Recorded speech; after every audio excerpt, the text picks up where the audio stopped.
City ಒಳಗಡೆ ನನಗನ್ನಿಸ್ತದೆ ಒಂದು Basaveshwara school ಬಿಟ್ಟರೆ ಡೈಮಂಡ ಕೆಲವೊಂದು ಸಂಕಲ್ಪ ಕೆಲವೊಂದು 4-5 ಸ್ಕೂಲ್ಗಳು ಮಾತ್ರ ಬಂದಿದ್ದಾರೆ. ಇದರಲ್ಲಿ ನನಗನ್ನಿಸ್ತದೆ ಇನ್ನೂ ಮ್ಯಾಕ್ಸಿಮಮ್ ಜನ ಬಂದಿಲ್ಲ. ನಾವು ಸ್ವತಃ ಸರ್ವೆ ಮಾಡ್ತೀವಿ. ನಿಮಗೆಷ್ಟು ನಾವು ಇವತ್ತು ಲೀನಸಿ ಕೊಟ್ಟಿವಿ, ಅವರು ಲೀನಸಿ ಕೊಡಲ್ಲ. ನಾವು ವೆಹಿಕಲ್ ಸೀಜ್ ಮಾಡ್ತೀವಿ.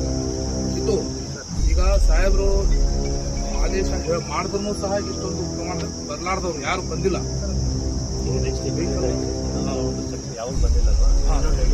ಅವ್ರಿಗೆ ಟೋಟಲಿ ಏನಪ್ಪ ಅಂತಂದ್ರೆ ನಾವು ಎಲ್ಲರಿಗೂ ಇದನ್ನು ವ್ಯವಸ್ಥೆ ಮಾಡಲೇಬೇಕು, ನಾವು ಮಾಡೇ ಮಾಡ್ತೀವಿ.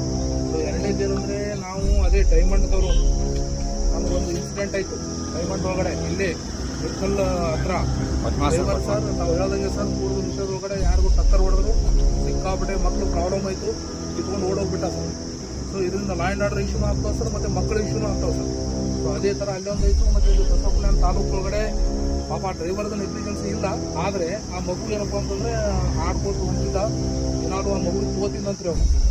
ಅದು ಬಿಟ್ಟನ ಹಿಂದಿಂದ ಡೋರಿಂದ ಮತ್ತೆ ಏರ್ಲಿಕ್ಕೆ ನಾವು ಹಿಂದಿನ ಡೋರಿಗೆ ಬಿದ್ದ.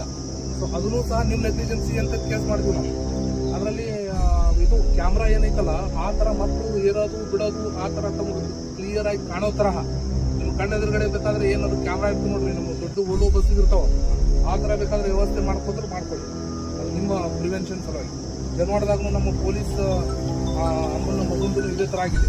ಸೊ ದಯವಿಟ್ಟು ಇದ್ರ ಬಗ್ಗೆ ಭಾಳ ಕೇರ್ಫುಲ್ ಆಗಿ. ಒಂದು ಇಂಪಾರ್ಟೆಂಟ್ ವಿಷಯ ಕಂಡೀಷನ್ ನೀವೀಗ ಇನ್ನೊಂದೇನು ಮಾಡ್ತಾ ಇದ್ದೀರಿ, ಬಹಳಷ್ಟು ಘಟನೆಗಳು ಇನ್ನೊಂದು ವಿಷಯ ಮತ್ತೆ ಸ್ಕೂಲ್ಗಾರ ನೀವು ಮನೆ ಹತ್ರ ಬಂದು ನಿಲ್ತೀರಿ. ನಿಲ್ಸಿದ್ಮೇಲೆ ಮಗು ಕೆಳಗಡೆ ಇಳುತ್ತೆ, ನೀವು ಮೂವ್ ಆಗ್ಬಿಡ್ತೀರಿ. ಏನಾಗ್ಬಿಡುತ್ತೆ ಹೇಳಿ, ಮಗು ಇಳಿದ ಮೇಲೆ ರಶಲ್ಲಿ ಓಡೋಗ್ಲಿಕ್ಕೆ ಟ್ರೈ ಮಾಡುತ್ತೆ. ಮಗುಗೆ ಗೊತ್ತಿಲ್ಲ ಹಿಂದೆ ವೆಹಿಕಲ್ ಬರ್ತಾ ಇದೆ, 2 ವೀಲರ್ ಬರ್ತಾ ಇದೆ, ಸಿಕ್ಕಾಪಟ್ಟೆ ಆಕ್ಸಿಡೆಂಟ್ಸ್ಗಳಾಗ್ತಿರೋದು ಇದು ರೀಸನ್ ಇದೆ. ಸೊ ಕಡ್ಡಾಯವಾಗಿ ಅಟೆಂಡೆನ್ಸ್ ಅನ್ನ ನಾವು ಮೊನ್ನೆ ಹೊಸ ಆಕ್ಟ್ ಅಲ್ಲಿ ಅಟೆಂಡೆನ್ಸ್ ಕಡ್ಡಾಯವಾಗಿ ಇರಲೇಬೇಕು ಅಂತ ಇದೆ. ನಮ್ಮ ಶಿಕ್ಷಣ ಸಂಸ್ಥೆಗಳ ಯಾರು ಮುಖ್ಯಸ್ಥರಿದ್ದಾರೆ ಅವರಿಗೂ ನಾವು ಒಂದು ಮೀಟಿಂಗ್ ಮಾಡಿ ಅವ್ರಿಗೆ ಗಮನ ತರ್ತೀವಿ.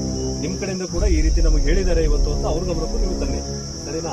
ಅಟೆಂಡರ್ ಕಡ್ಡಾಯವಾಗಿ ಇರಲೇಬೇಕು. ಜೊತೆಯಲ್ಲಿ ಆ ಮಗು ರೋಡ್ ಕ್ರಾಸ್ ಮಾಡಿ ಸೇಫ್ ಆಗಿ ಹೋಗುವವರೆಗೂ ನೀವು ವೆಯ್ಟ್ ಮಾಡಿ. Hardly takes 30 seconds. ಅಷ್ಟಕ್ಕಿಂತ ಜಾಸ್ತಿ ಲೇಟ್ ಅಂತೂ ಆಗೋದಿಲ್ಲ ಅಲ್ವಾ? ದಯವಿಟ್ಟು ಇದನ್ನು ಕೂಡ ಗಮನಿಸಿ. ಇಷ್ಟೆಲ್ಲ ಸೇಫ್ ಆಗಿ ತಂದಿರ್ತೀರಿ, ಲಾಸ್ಟ್ ಮೂಮೆಂಟ್ ಅಲ್ಲಿ ಇಳಿಸೋ ಟೈಮಲ್ಲಿ ಆ ರೀತಿ ಆದ್ರೆ ತೊಂದರೆ ಆಗ್ತಾ ಇದೆ.